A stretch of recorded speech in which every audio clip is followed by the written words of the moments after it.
Hello everyone, and welcome to the latest installment of Story Time with Mr. Walker.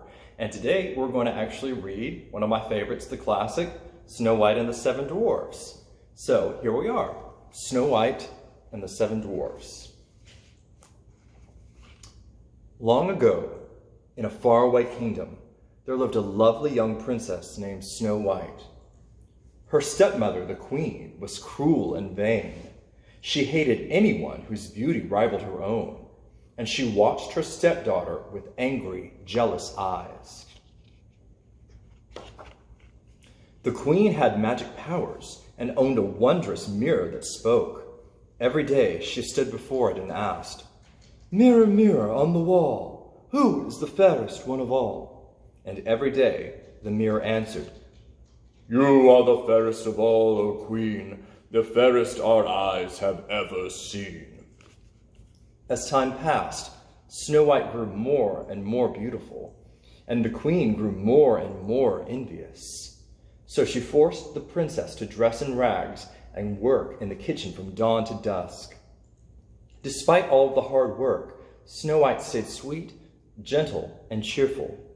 Day after day, she washed and swept and scrubbed, and day after day, she dreamed of a handsome prince who would come and carry her away to his castle. One day, the queen spoke to her mirror. It replied with the words she had been dreading. "Fair is thy beauty, Majesty, but hold, a lovely maid I see, one who is more fair than thee, lips red as rose, hair black as ebony, skin white as snow." "Snow White!" shrieked the angry queen. "She must be destroyed!" The queen sent for her huntsman. "Take Snow White deep into the forest," she said, "and there, my faithful one, you will kill her."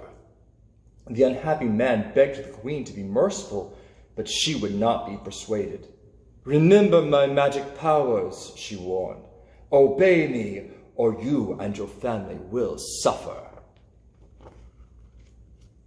The next day, Snow White, never suspecting that she was in danger, went off with the huntsman.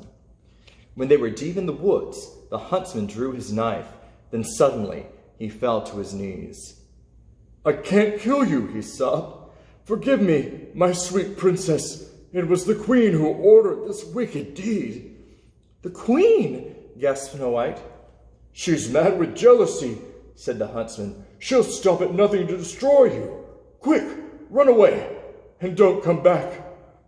I'll think of something to tell the queen. Now go! Run! Save yourself!"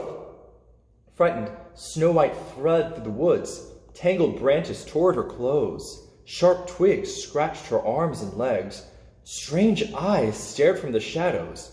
Danger lurked everywhere. Snow White ran on and on. At last, she fell wearily to the ground and began to weep.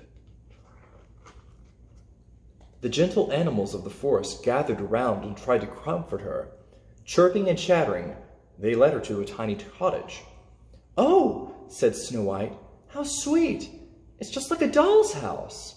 But inside, the tiny furniture was all dusty, and the sink was filled with dirty dishes. "Let's tidy everything up," said Snow White. "Maybe the children who live here will let me stay and take care of them." The animals all helped, and soon the place was spick and span. Meanwhile, the seven dwarfs who lived in the cottage were starting home from the mine where they worked. On their way they sang, hi ho, it's home from work we go." The dwarves were amazed to find their house so neat and clean. They were even more amazed when they tiptoed upstairs and saw Snow White. Snow White woke with a start. "Why, you're not children," she said when she saw the dwarves. "You're little men." The dwarves gathered around her. "I read your names on the beds," said Snow White. "Let me guess who you are. You must be Doc, and you must be Bashful, and then there's Sneezy, and Sleepy, and Happy, and Dopey, and you must be Grumpy." When Snow White told the dwarves of the queen's plan to kill her, they decided that they should stay with them. "We're asking for trouble," huffed Grumpy. "But but we can't let her be caught by that wicked queen. That wicked queen, said Dot. The others all agreed. That night after supper, Snow White and the dwarves danced and made merry music. Bashful played the concerta.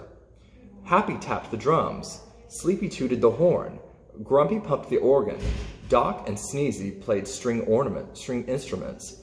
Docky didn't know how to sing or play a tune, but he was very good at wiggling his ears. Snow White loved her new friends, and she felt safe at last.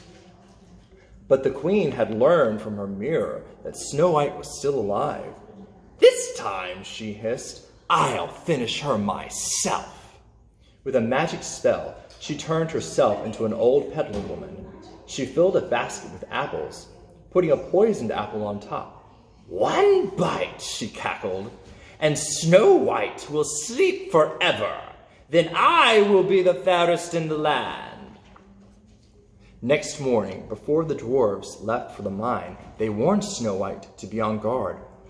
"Beware of strangers," said Dot. "Right," said Grumpy. "Don't let nobody or nothing in the house." "Oh, Grumpy," said Snow White, "you do care. I'll be careful, I promise." She kissed him and the others goodbye, and the dwarves went cheerfully off to work. A few minutes later, the queen came to the kitchen window. "Baking pies, dearie?" she asked. "It's apple pies the men love. Here, taste one of these." She held the poisoned apple out to Snow White. Snow White remembered the dwarf's warning.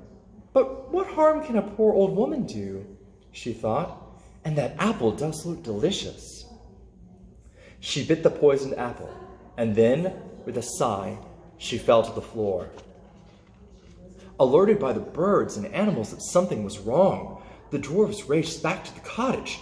They saw the queen sneaking off, and they ran after her. As storm clouds gathered and rain began to fall, the dwarves chased the queen up a high, rocky mountain. Up they went to the very top. Crack! There was a flash of lightning, and the evil queen fell to her doom. But the dwarves seemed to be too late to help Snow White. They lifted her lifeless body from the floor of their cottage. She was so beautiful, however, that the dwarves could not bear to part with her. They built her a coffin of glass and gold, and day and night they kept watch over their beloved princess. One day, a handsome prince came riding through the forest. As soon as he saw Snow White, he fell in love with her. Kneeling by her coffin, he could not resist kissing her. Snow White sat up, blinked her eyes, and smiled. Snow White wasn't dead after all. The prince's kiss had broken the queen's evil spell. As the dwarves danced with joy, the prince carried Snow White off to the castle, where they lived happily ever after.